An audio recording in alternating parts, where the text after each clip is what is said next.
Alors là, je suis en train de poncer en fait le mur qui a déjà été enduit de bande à joint pour le BA13, ce qui va nous permettre après de passer une première couche de peinture. Depuis quelques mois, Lucie s'est transformée en reine du bricolage.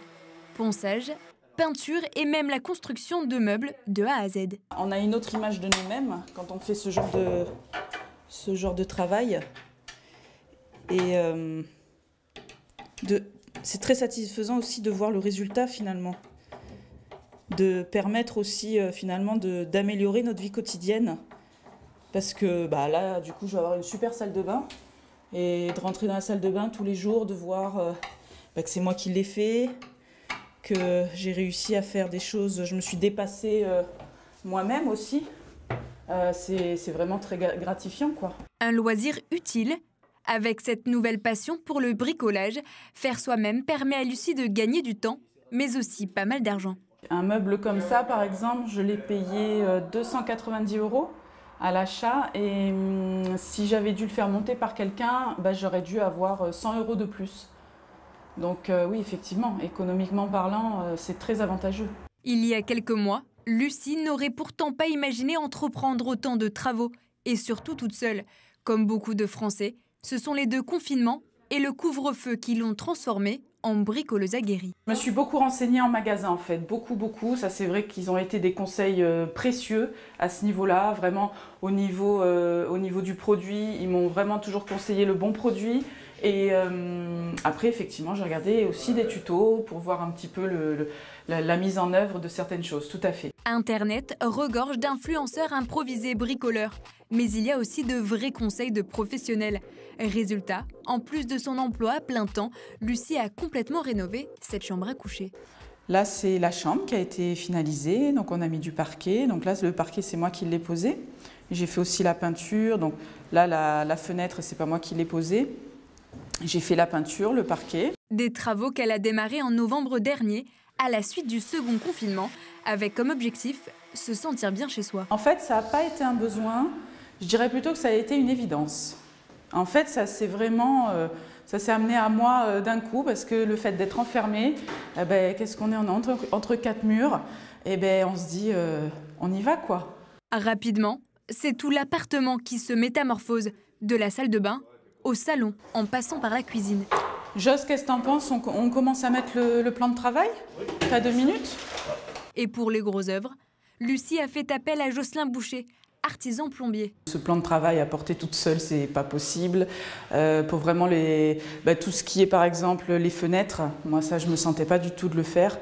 Autant je me suis attaquée au petit bricolage, on peut dire, même si c'est de l'enduit, de la peinture, même du carrelage. Mais après le gros œuvre, non, je me sentais pas. Même la plomberie, l'électricité, ça je m'en suis pas occupée. Depuis la crise sanitaire, l'emploi du temps des artisans ne désemplit pas. Il y a quand même une forte demande parce que les gens sont chez eux à cause du confinement, à cause du télétravail. Donc je pense qu'ils réfléchissent plus, ils envisagent plus de faire des travaux. Et donc on a quand même un essor, en tout cas pas du tout de baisse d'activité dans le bâtiment, me concernant en tout cas. Et pour choisir la peinture pour la pièce à vivre, direction le magasin Entreprendre, situé dans le centre-ville de Cannes-sur-Mer. Alors ce chantier il avance? Ça avance, là j'en suis à la peinture. Ah ben voilà. Donc du coup je venais vous voir pour me teinter. Bien sûr, on va vous faire des pots à la teinte. Vous avez choisi une couleur qui vous plaît? Oui, j'ai vu celle-là. Pour le matériel, nombreux sont ceux qui se tournent vers les enseignes de bricolage. Ces magasins sont en partie restés ouverts depuis mars et ont vu leur vente exploser avec une hausse de 20% dès le mois de mai pour certains, comme dans cette entreprise 100% azuréenne. On va remettre 2 couches de cette peinture de finition. D'accord. Voilà. On aura un aspect velours, c'est-à-dire que c'est un aspect au toucher qui a un aspect entre le satiné et le mat. Et tu auras une résistance assez exceptionnelle. Le secteur du bricolage ne connaît pas la crise. Bien au contraire, cette activité séduit de plus en plus de Français, contraints à rester chez eux plusieurs fois depuis le début de la crise sanitaire. Et le rayon prix d'assaut et sans conteste celui de la peinture. C'est un rayon qui a vraiment connu une évolution assez considérable pendant le confinement. Les gens ont décidé par le temps qu'ils avaient donc, de faire des travaux par eux-mêmes. Donc ils se sont mis beaucoup à la peinture, la rénovation des chambres, la mise en couleur, déjà pour égayer et puis pour changer un petit peu d'environnement et de décor. Voilà, mais c'est un rayon qui a vraiment explosé pendant cette période. Dans le rayon, des premiers prix et des pots de peinture haute qualité, nuances de couleurs par milliers, magnétiques ou bio. Quand on fait soi-même, on mise sur la qualité. Pendant le confinement, on a pu constater que le choix des gens se dirigeait plus vers des peintures plus qualitatives parce que du fait qu'ils le faisaient par eux-mêmes, que les travaux étaient faits par eux-mêmes, le coût de la main-d'œuvre du coup ne s'additionnait pas à leur poste budget de travaux.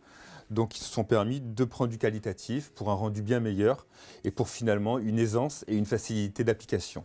Pour certains, c'était du bricolage de confort. À rester chez soi 24 heures sur 24. On remarque les petits défauts et on a envie d'améliorer son cadre de vie. Résultat, la grande majorité des travaux se tournent vers la rénovation et la décoration d'intérieur et d'extérieur. Beaucoup de petites rénovations, des petites bricoles, voilà, de l'embellissement d'intérieur et beaucoup de chantiers extérieurs, des terrasses, du gazon artificiel, vous voyez, des choses comme ça, de l'embellissement en fait. Les gens se sont retrouvés, si vous voulez, une pièce qu'ils négligeaient un petit peu auparavant, parce qu'on pouvait sortir, et maintenant ils se sont dit j'ai un extérieur, j'ai un jardin, j'en profite, et voilà, donc je l'embellis. Voilà, ce sont des pièces, ce sont devenues des pièces à l'état pur, des pièces extérieures à l'état pur. C'est collé, c'est un gros scratch. Ah, c'est pas ça que vous voulez? C'est pas ça pour accrocher les tableaux là? Oui, pour mettre sur les tableaux, les photos, pour attacher au mur. Le bricolage est plébiscité par de plus en plus de Français. Dans le département, l'enseigne Entreprendre compte aujourd'hui 3 boutiques, des boutiques de proximité où l'écoute et le conseil sont au cœur des priorités. Quand j'ai besoin de quelque chose, je viens là. J'avais acheté tout avant le premier confinement, parce que je sentais qu'il allait avoir le confinement. Donc voilà, j'avais tout acheté. Et puis après, j'ai continué quand ça s'est déconfiné. Conseil, je ne suis pas trop bricoleur, donc je viens prendre des conseils. Depuis, sa boutique ne désemplit pas. Et sa clientèle s'est développée. Un véritable engouement, que l'on soit novice ou plus aguerri. Notre clientèle habituelle est souvent une clientèle âgée, une clientèle qui se déplace peu, une clientèle qui a besoin de services et de conseils. Donc c'est surtout une clientèle un petit peu plus âgée. Et pendant le confinement, on a pu constater un rajeunissement de notre clientèle et surtout une féminisation. Beaucoup de dames sont venues, beaucoup de novices, beaucoup de jeunes. C'était une clientèle qui était beaucoup plus élargie.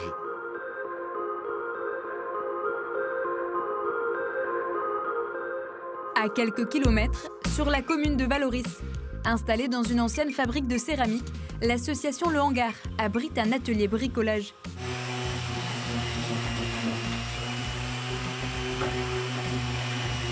Donner une seconde vie à un meuble?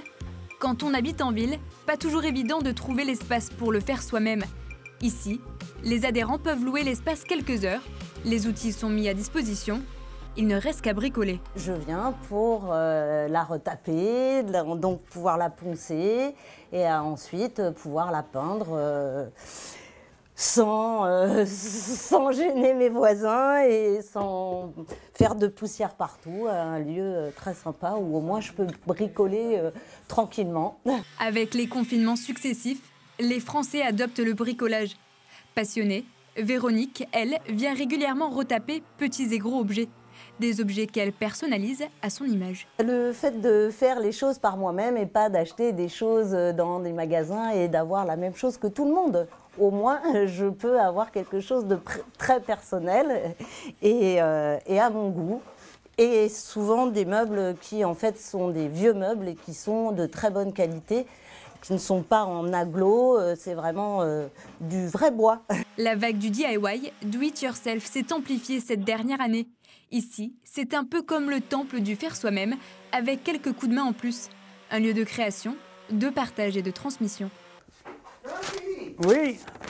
S'il vous plaît, un minute. Oui, d'accord, j'arrive. Qu'est-ce qui t'arrive? En question, je ne sais pas les bouteilles. Non, c'est trop sombre. C'est trop sombre. Il faudra encore redonner un coup de ponceuse. Le bricoleur du dimanche n'est plus seul avec sa perceuse.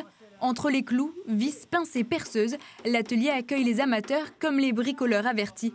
À l'instar de Francky, bénévole depuis 2 ans, le retraité est plein de bons conseils. Tout la découpe du bois ou le choix du bois ou le montage aussi, ce qui est le plus économique. Voilà, tous des petits conseils comme ça que je peux donner, quoi. Dans les montages, surtout, dans les meubles, parce que dans les meubles, il y a plusieurs façons de monter un meuble. Le plus pratique et le moins cher. L'occasion aussi de créer un terrain de convivialité, d'échange et de partage, en favorisant la mixité sociale et intergénérationnelle. C'est très important pour nous, l'intergénérationnalité, par exemple, la transmission de savoir, que ce soit de plus jeunes à plus anciens ou inversement, parce que ça va dans les 2 sens. Donc oui, c'est très important pour nous. Il nous apporte beaucoup, Francky, il est souvent là et ça fait déjà quelques années qu'il est là. Voilà, par exemple, il nous aide sur des choses même à nous, où il aide nos adhérents ou les gens qui viennent profiter. Donc oui, c'est très important, c'est très enrichissant. Fils de menuisier et véritable passionné, aujourd'hui, Francky fait entièrement partie de l'équipe. Il transforme régulièrement du bois de récupération en objets déco ou utiles au gré de ses envies ou des demandes. Donc je suis en train de faire un plateau, je l'agrandis. Donc comme on n'a pas les moyens et puis qu'on essaye toujours de faire des choses économisées, hein, et puis donc on récupère du bois et au lieu de le jeter ou de le brûler, eh ben, on en fait des meubles. La preuve, là je vais en faire un bureau. Je vais faire un beau plateau en faisant des mortaises. Là je vais faire des petites mortaises et puis je vais coller le bois de façon à faire un plateau de 80 au lieu de 60 qu'il existe à l'heure actuelle. Zéro déchet, écologie, lutte contre la surconsommation. Aujourd'hui, ils sont de plus en plus nombreux à se tourner vers le bricolage ou le DIY pour éveiller leur créativité, faire des économies ou passer le temps, tout simplement. Je ne vois pas le temps passer, déjà, c'est une chose. Et pour moi, c'est important. Puis de bricoler, ça change les idées. Hein. Quand on a surtout à l'heure actuelle des idées qu'on passe un confinement comme ça, là, ça nous change un peu les idées. Je rentre chez moi heureux et je gâte ma femme comme ça. Voilà. C'est vrai que le bricolage, c'est une manière, on va dire, pas trop chère de pouvoir transformer son intérieur et se sentir bien, se sentir vraiment chez soi. Le confinement a accéléré une tendance de fond, car les Français prennent de plus en plus soin de leur intérieur et de leur extérieur. En tout cas, dans les villages comme dans les cages d'escalier, le son de la perceuse visseuse n'est pas près de s'arrêter.